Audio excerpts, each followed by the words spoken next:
Alrighty, so it's October 13th, 2020, and we're on a farm in upstate New York, sitting over our frigid forage, wall hanger food plot blend.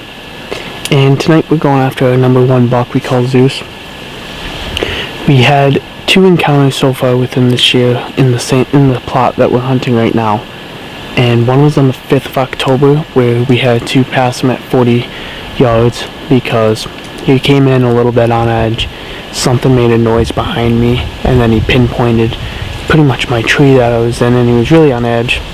And by the time I went to full draw on him, he was like 43 yards, which is not a shot I'm not capable of shooting, but he was so quartered away, I just didn't want to risk wounding the animal and pretty much making the deer suffer. And then on the 8th we came in and hunted, and he came in at last light, which we couldn't shoot him because it was too late and it's too dark. And we checked the trail camera the next day, and come to find out it was definitely him. He came in and fed in the food plot for over an hour. So tonight we came in here, we got a little bit of change in weather. It rained this morning, so we're hoping deer are going to get on their feet this evening. And although it is pretty windy tonight, it's about 11 to 12 mile an hour northwest wind, so it's blowing away from where we think he's bedding. I think that come closer to evening, when it dies down, the wind dies down and everything's quiet, I feel like we'll get some deer moving. And hopefully we can bring you Zeus tonight, and we can harvest Zeus tonight. Or gotta fill the freezers eventually. We've been waiting to shoot those, so we could harvest this deer, but it's about time where it's time to start harvesting those before we're up. But stay tuned, and hopefully I can bring you a harvest tonight.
Alrighty, so we just got it done.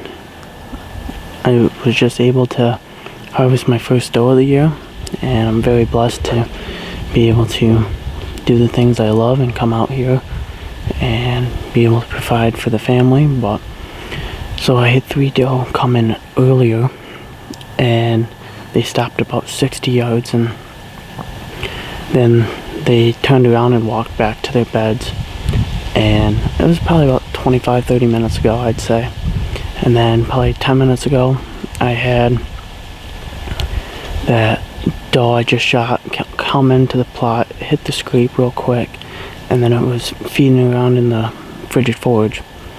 And then she walked to about 25-26 yards, gave me a beautiful 1/4-2 shot, and then she went broadside, which worked out perfectly, and I was able to put a great shot on her. I looked back at the film, and it looks like it caught both double long. So it's first doe I got with the new Matthews VXR I'm shooting, and it's first deer I shot with a Rage. So I don't think she went very far. I heard her go up into the corn, and pretty sure she crashed about 40 yards, 50 yards from where I shot her.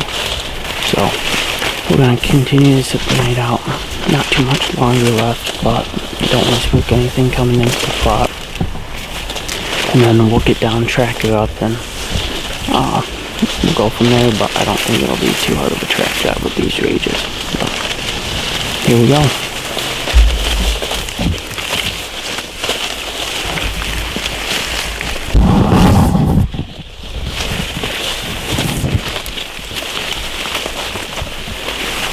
Yes.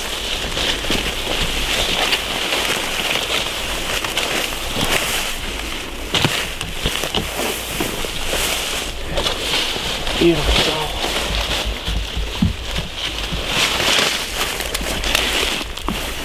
Oh yeah, it's a good doe, but we got it done. So we just found our doe from tonight, and super blessed to be able to harvest a doe on the farm and fill our freezers for this year. But we wanted to cut back on the doe to buck ratio and just take one doe at a time. But she offered me a great 26-28 yard shot, and the Rage completely just opened her right up. It was the best blood trail I've ever had to follow, and just thankful to be shooting a new Matthews this year. And she might have ran 40-50 yards and ran through the food plot and then through the corn that we planted. But she's a good doe, definitely blessed to harvest her, and now time to drag her.